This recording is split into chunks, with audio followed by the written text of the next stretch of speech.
ओम शांति। 15/9/2020 प्रातः मुरली। ओम शांति। बाप दादा मधुबन।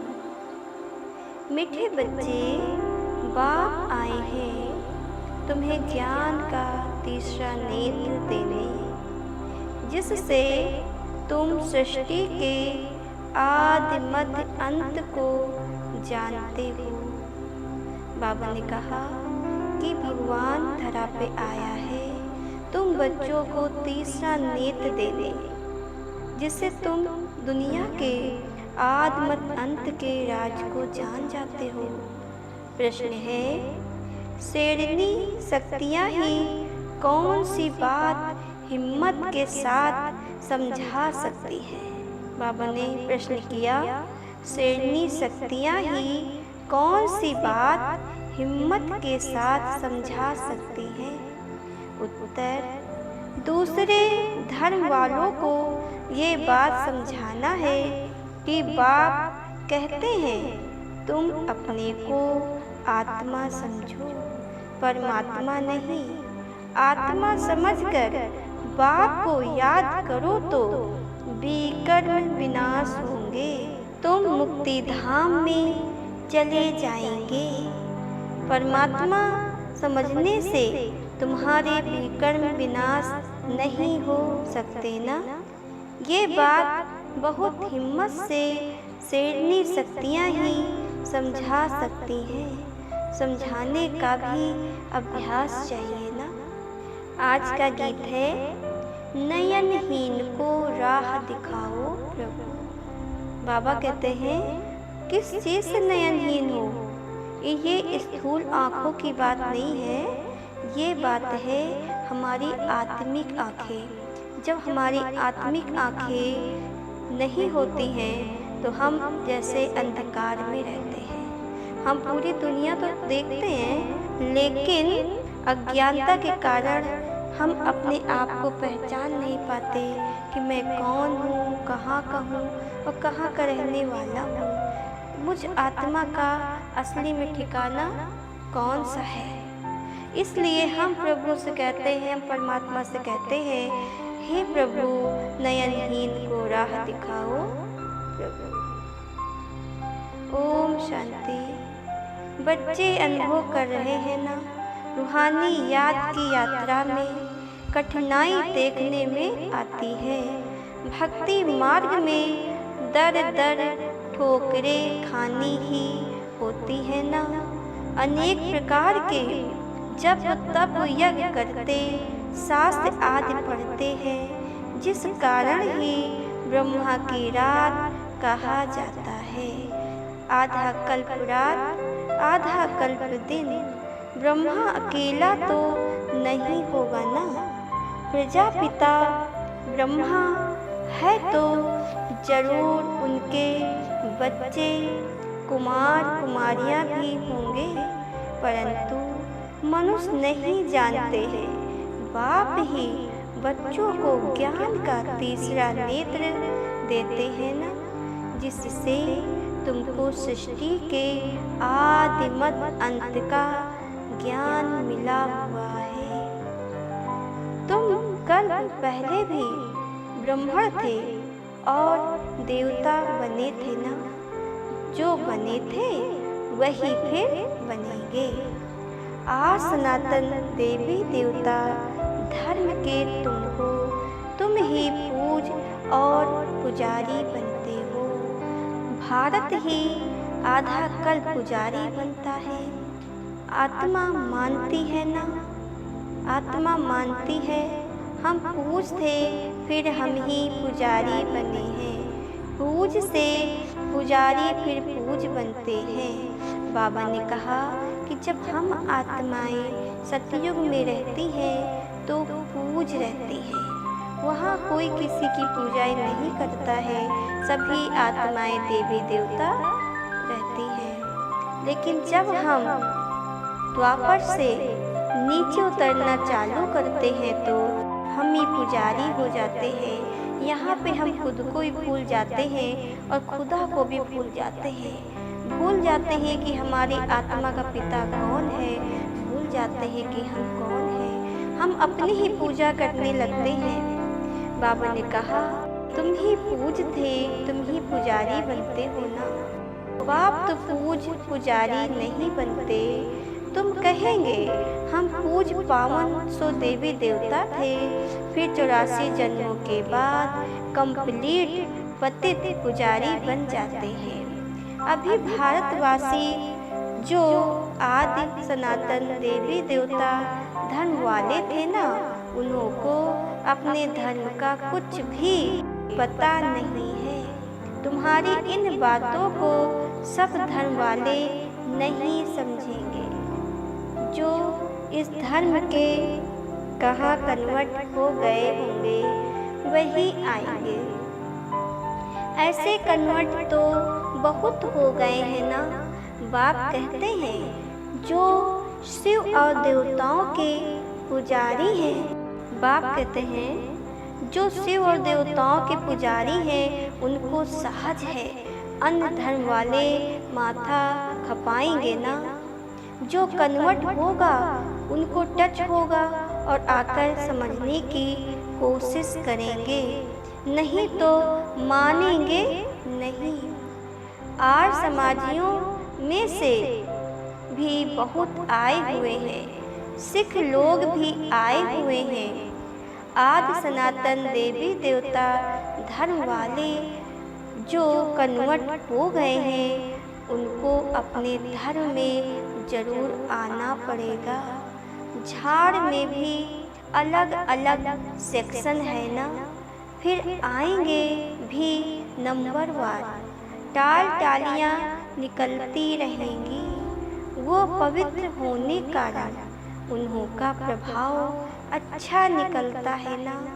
इस समय देवी देवता धर्म का फाउंडेशन है ना, जो फिर लगाना पड़ता है। बाबा ने कहा, देवी देवता धर्म की भगवान कलम लगा रहे हैं। जब कलम यहाँ लगाई जाती है तो वृक्ष कहाँ उगता है? बाद में वृक्ष निकलता है ना, बाद में पत्तियाँ निकलती हैं। तो बाबा ने कहा, कलम बाबा यहाँ लगाता है, पत्तियाँ सतयुग में निकलती हैं। बहन भाई तो बनना ही पड़े ना। हम एक बाप के बच्चे, सब आत्माएं भाई भाई हैं, फिर भाई बहन बनते हैं ना।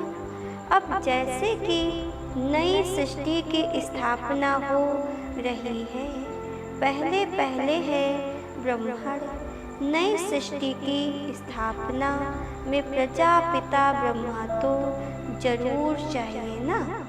ब्रह्मा द्वारा ब्राह्मण होंगे। इनको रुद्र ज्ञान यज्ञ भी कहा जाता है।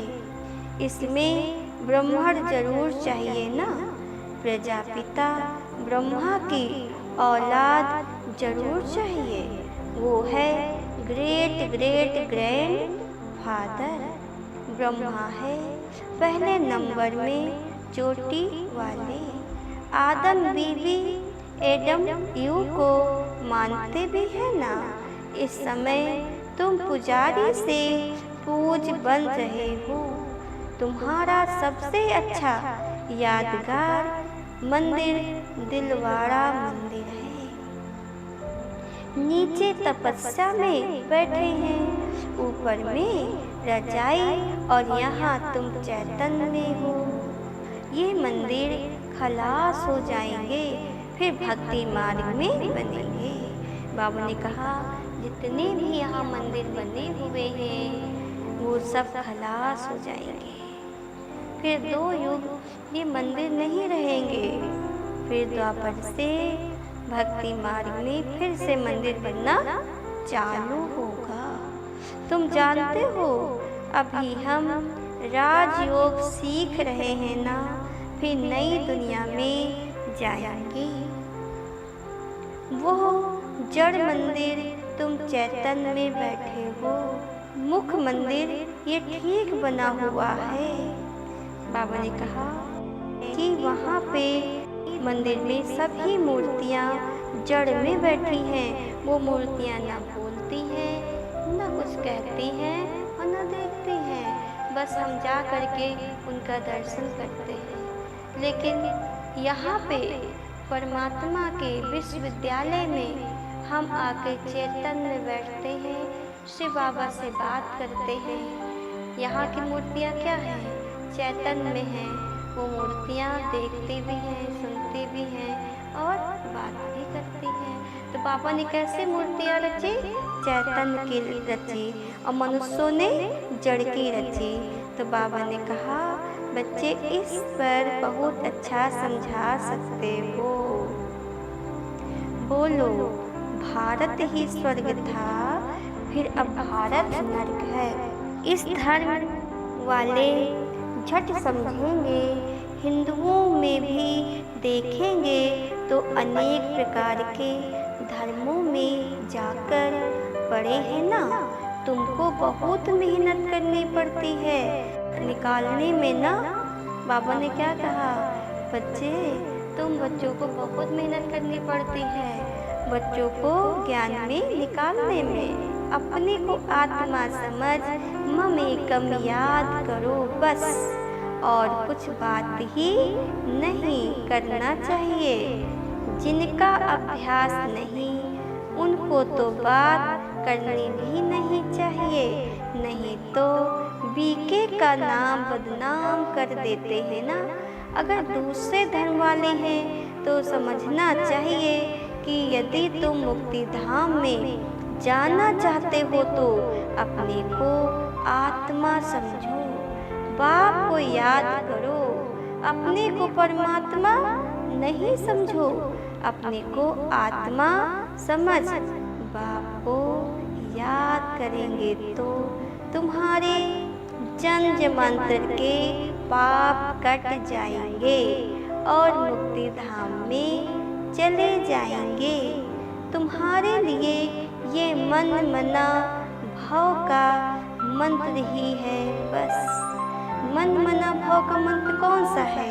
वो है मन ही मन शिव बाबा को याद करना। ये सबसे बड़ा मंत्र है, परंतु बात करने की हिम्मत चाहिए ना। शेरनी शक्तियाँ ही सर्विस कर सकती हैं। सन्यासी लोग बाहर में जाकर विलायत वालों को ले आते हैं, फिर चलो तुमको स्पिरिचुअल नॉलेज देवें। अब वो बाप को तो जानते ही नहीं, ब्रह्मा को भगवान समझ कह देते। इसको याद करो बस, ये मंत्र दे देते हैं। जैसे किसी चिड़िया को अपने पिंजरे में डाल देते हैं ना, तो ऐसे ऐसे समझाने में भी टाइम लगता है। बाबा ने कहा था हर एक चित्र के ऊपर लिखा हुआ हो शिव भगवान वाच। तुम जानते हो इस दुनिया में धनी बिगड़ सब निधन के हैं, पुकारते हैं तुम मात पिता हम बालक तेरे। अच्छा, उनका अर्थ क्या है? ऐसे ही बोलते रहते हैं तुम्हारी कृपा से सुख घनेरे। अब बाप तुमको स्वर्ग के सुख के लिए पढ़ा रहे हैं, जिसके लिए तुम पुरुषार्थ कर रहे हो ना। जो करेगा सो पाएगा। इस समय तो सब पतित हैं, पावन दुनिया तो एक स्वर्ग ही है। यहाँ कोई भी सतो प्रधान हो ना सके। सतयुग में जो सतो प्रधान थे वही तमो प्रधान पतित बन जाते हैं। क्राइस्ट के पिछाड़ी जो उनके धर्म वाले आते हैं ना, वो तो पहले सतो प्रधान होंगे ना। जब लाखों के अंदाज में होते हो तब लश्कर तैयार होता है लड़कर बादशाही लेने। बाबा ने कहा तुम्हारे जैसा सुख तो किसको मिल ना सके। तुम अभी तैयार हो रहे हो ना सुख धाम में आने के लिए। बाकी सब धर्म कोई स्वर्ग में थोड़े ही आते हैं। भारत जब स्वर्ग था तो उन जैसा पावन खंड कोई होता नहीं। जब बाप आते हैं तब ही स्त्रीराज स्थापन होता है, वहाँ लड़ाई आदि की बात नहीं। लड़ना झगड़ना तो बहुत पीछे शुरू होता है। भारतवासी इतना नहीं लड़े हैं, थोड़े आपस में लड़कर अलग हो गए हैं। द्वापर में एक दो पर चढ़ाई करते हैं ना, ये चित्त आदि बनाने में भी बड़ी बुद्धि चाहिए। ये भी लिखना चाहिए कि भारत जो स्वर्ग था सो फिर नर्क जैसा कैसे बना है। अगर आकर समझो, भारत सदगति में था, अब दुर्गति में है। अब सदगति को पाने के लिए बाप ही नॉलेज देते हैं।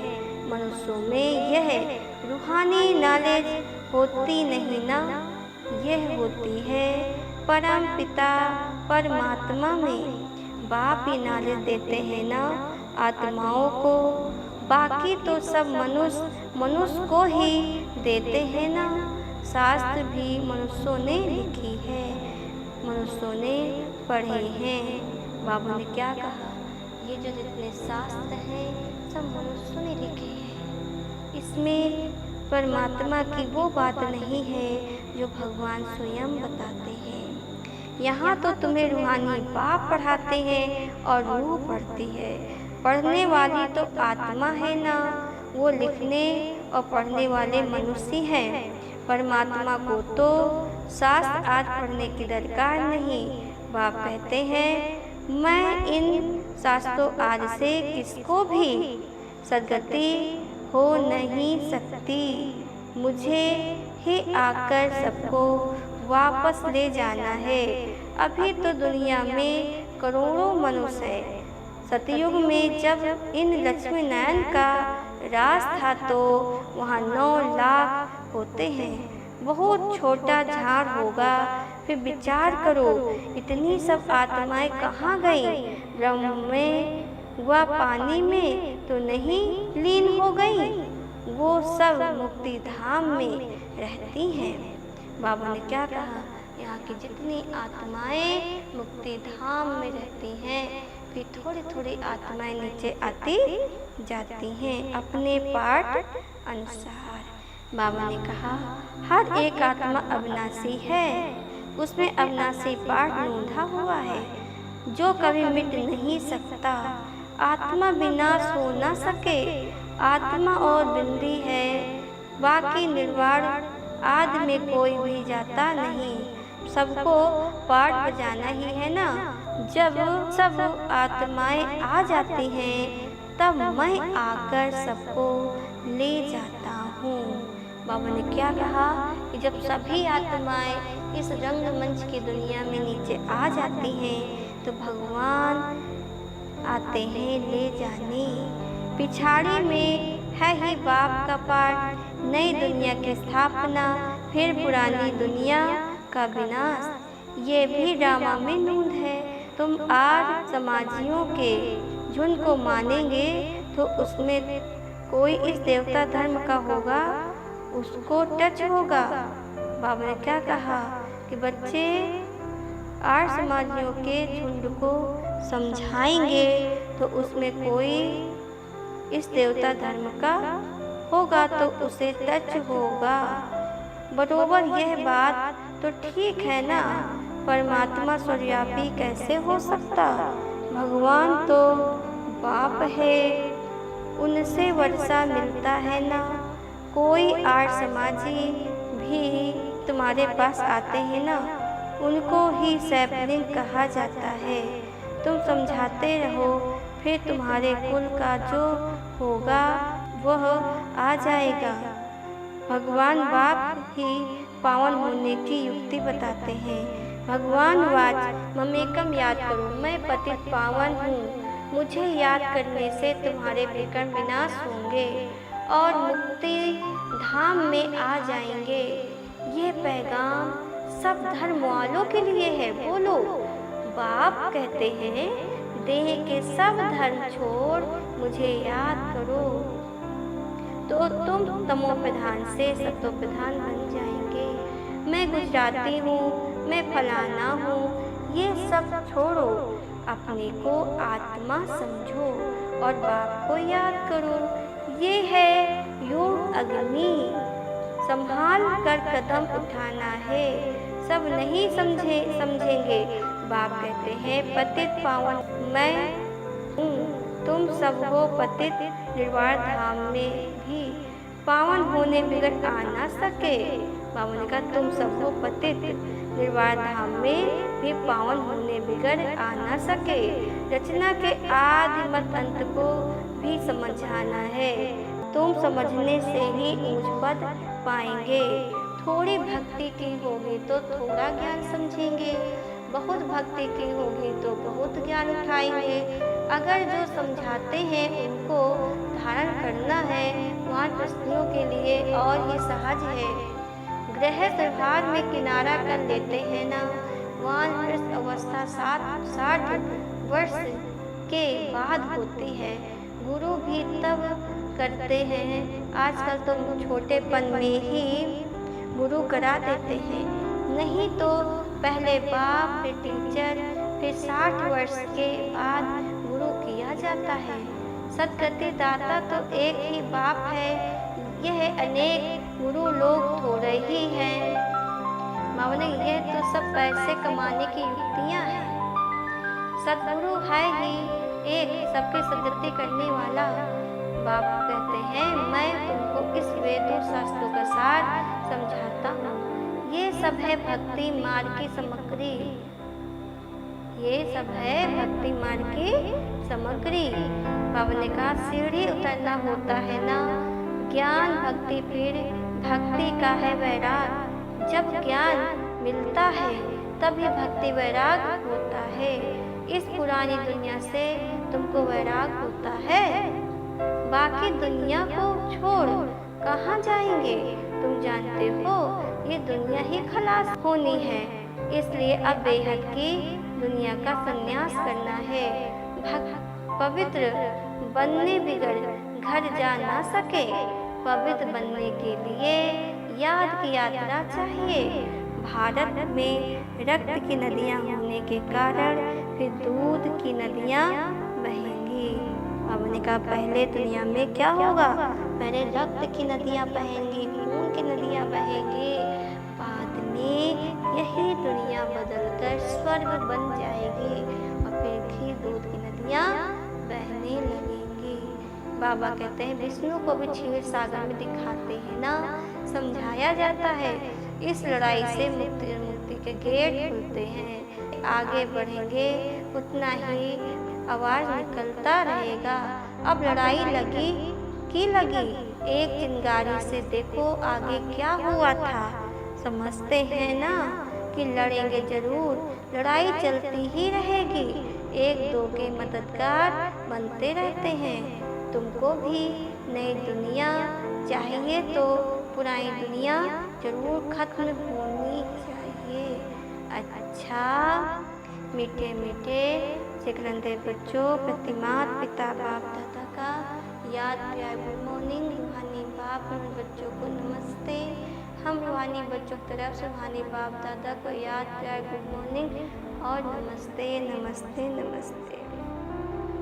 मुख्य सार है यह पुरानी दुनिया अब खत्म होनी है, इसलिए इस दुनिया का संन्यास करना है। दुनिया को छोड़कर कहाँ जाना नहीं है, लेकिन इसे बुद्धि से भूलना है। दूसरा पॉइंट है निर्वाण धाम में जाने के लिए पूरा पावन बनना है।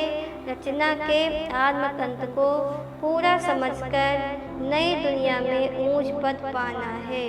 वरदान है अलबेलेपन की नींद को तलाक देने वाले निद्राजीत चक्रवर्ती भव।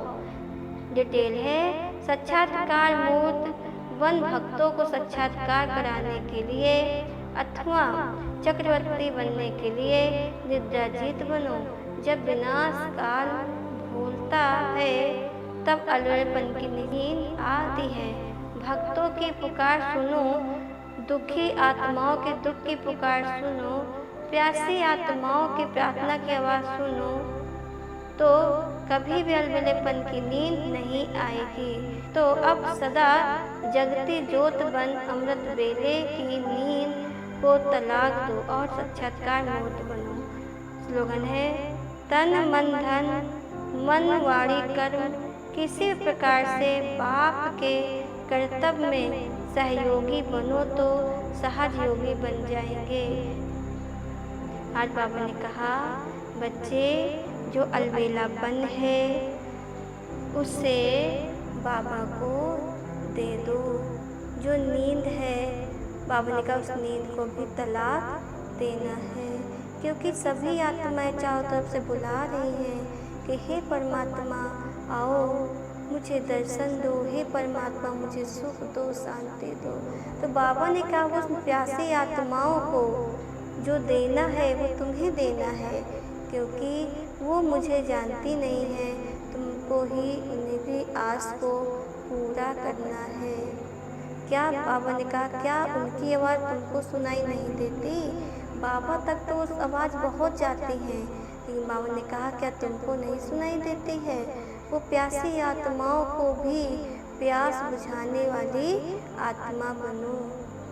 ओम शांति बाबा, ओम शांति।